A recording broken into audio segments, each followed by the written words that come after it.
Over the weekend, I went to see the movie Noah.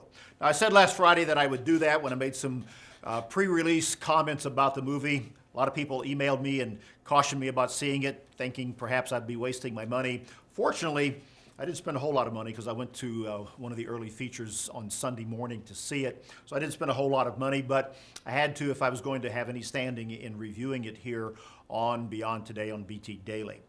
What did I think? What about the movie? Well, it had the title Noah, and there was a big ark in it, and those two things were biblically accurate. Beyond that, there was a lot of biblical inaccuracy.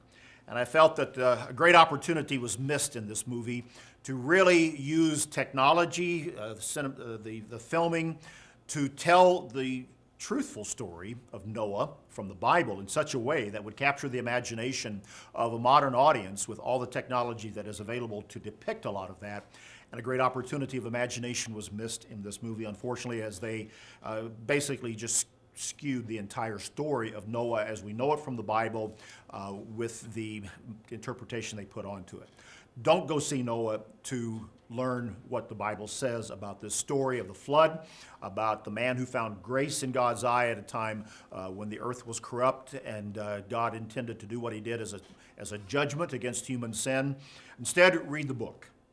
Read what the Bible says about the story, get a good commentary that can fill in some of the details, and don't look to this movie, unfortunately, to give you any truth. And that's probably one of the big facts about what does come out of Hollywood in some of the biblical epics that we have as they're being retold right now.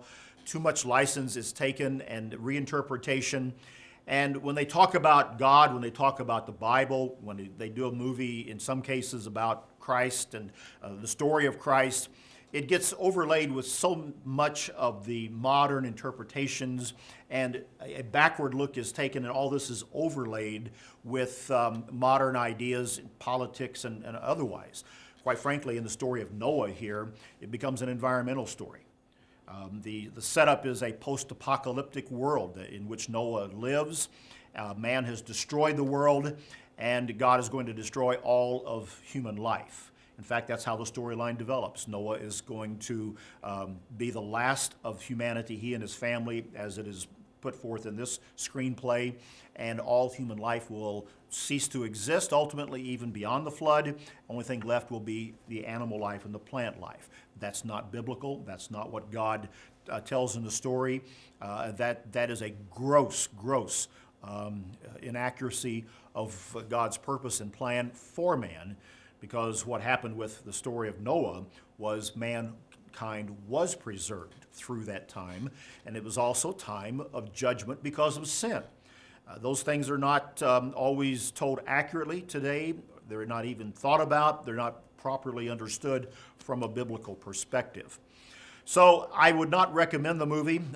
There were, however, a few high points or good points that I would at least mention in terms of some of the depictions of the animals coming onto the ark.